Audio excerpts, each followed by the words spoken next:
Samajwadi party का delegation संभल जाना था। हम सब लोग शांति के पक्ष में हैं, वहाँ शांति हो, लोगों को न्याय मिले और न्याय मिलना ज़रूरी है। लोग और जो प्रशासन बातें समय समय पे कह रहा है वो सरकार के इशारे पे कह रहा है। जिसने इतना प्रतिबंध लगाया, ये प्रतिबंध और इतनी तैयारी फोर्स की अगर पहले होती तो इतनी बड़ी घटना नहीं होती। लोगों को न्याय का भरोसा दिलाना इस सरकार की जिम्मेदारी है। न्याय और लोगों को न्याय मिलेगा, इसके लिए प्रशासन और सरकार की जिम्मेदारी बड़ी बनती है। लेकिन जो कुछ संभल में हुआ है, पहले दिन जब सर्वे हुआ किसी को आपत्ति नहीं थी, सभी लोगों ने मिलकर के सर्वे कराया। आखिरकार दोबारा सर्वे क्यों करने का मन बनाया प्रशासन ने, दोबारा बनाया। और जब जा रहा था सर्वे की टीम में तो बीजेपी के कार्यकर्ता क्यों गए? ये पूरा का पूरा प्रशासन और सरकार का कराया हुआ झगड़ा है। अन्याय अगर किसी ने किया है तो सरकार और प्रशासन ने मिलकर किया है। उन्हें न्याय मिले, वहाँ के लोगों का न्याय मिले, शांति हो। और शांति बीजेपी कभी पसंद नहीं कर सकती। शांति होगी तो विकास और खुशहाली होगी, लोग खुशहाली और आगे बढ़ने का सोचेंगे। लेकिन बीजेपी जानबूझ करके कह रहे हैं डेलीगेशन नहीं जाने दिया। और कब तक अंतर्गतवा डेलीगेशन या लोगों को मिलने तो आप देंगे ना? कब तक आप ये भी कोशिश करते हो कि पूरे संभल में टीन लगा दो? याद कीजिए, लखनऊ में टीन लगाई थी, क्या संभल में भी टीन लगा देंगे? हर जगह ये प्रशासन जानबूझ करके ध्यान हटाना चाहता है।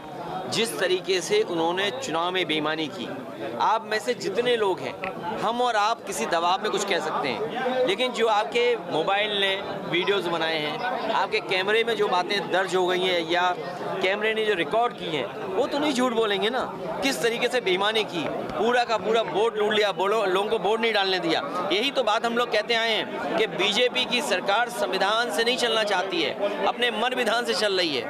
और जब एक एक्ट है, प्लेसेस ऑफ वर्शिप एक्ट है जब, तो आप क्यों इस तरह की बात कर रहे हैं? क्यों इस तरह का काम जानबूझ के कर रहे हैं? आपकी जो मुख्य पार्टी है, मुख्य विचारधारा है, उसके लोग भी यही कहते हैं कि ये ज़रूरी नहीं कि हर जगह आप खो दें। अखिलेश जी, संभल के उपद्रवियों को शहीद बताया जा रहा है, क्या कहेंगे आप? देखिए, जो ये भाषा किसकी है? इस भाषा का कोई स्वीकार नहीं करेगा लोकतंत्र में। ये पूरा सब कुछ कराया हुआ प्रशासन का है। कमिश्नर ये कह रहे हैं कि 10 तारीख के बाद भी आ सकती है समाजवादी पार्टी का डेलीगेशन। तो 11 तारीख को बुला लें कमिश्नर साहब। तो इसका मतलब अगर आप कमिश्नरी सरकार चला रहे हैं, इसका मतलब तो 11 तारीख को बुला लें।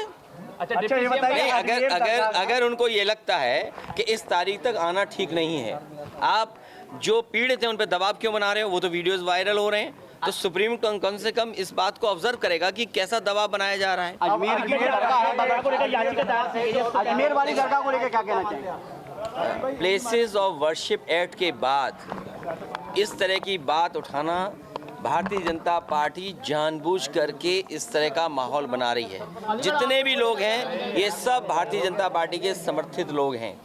इस देश में शांति होगी तभी विकास होगा, तभी खुशहाली आएगी, तभी लोगों का जीवन बदलेगा। और बीजेपी कभी भी शांति नहीं चाहती। डिप्टी सीएम केशव प्रसाद मौर्य ने कहा है कि समाजवादी पार्टी दंगा कराना चाहती है और खींच बिठा रही है हार का उपचुनाव की। समाजवादी पार्टी आवाज़ उठा रही है उनके खिलाफ जो उत्तर प्रदेश को संविधान से नहीं चलने देना चाहते हैं, कानून से नहीं चलने देना चाहते। किसने नहीं देखा कि बूथ लूटा गया? कोई सियासत नहीं है किसी स्टेटस को लेकर के। ये जो लोग सियासत करना चाहते हैं वो शिक्षा के क्षेत्र में कोई काम नहीं करना चाहते। हमारी उनकी कोई तैयारी नहीं है। इस बार जनता उनको हराने जा रही है। जनता ने तैयारी कर ली है कि जिस तरीके से उन्होंने कुदरी है, वो वोट की लूट जनता कभी लोकतंत्र में स्वीकार नहीं कर सकती है। जो एक विधानसभा बची है उसमें किस तरह के परिणाम लग रहे हैं? उसमें मैं तो कहूँगा अलीगढ़ के पूरे मीडिया के लोग, आपके माध्यम से पूरे देश के मीडिया के लोग और दुनिया के मीडिया के लोग आएँ कि कितना अच्छा लोकतांत्रिक व्यवस्था यहाँ पर है, कि कितनी आज़ादी के साथ लोगों को वोट डालने का मौका मिलता है। और आप लोग आइए, कम से कम देखिए कि लोकतंत्र हमारा कितना स्वस्थ है, और अयोध्या का चुनाव जरूर देखने आइए। योगी आदित्यनाथ 2027 की बात कर रहे हैं, कह रहे हैं 2027 हम जीतेंगे।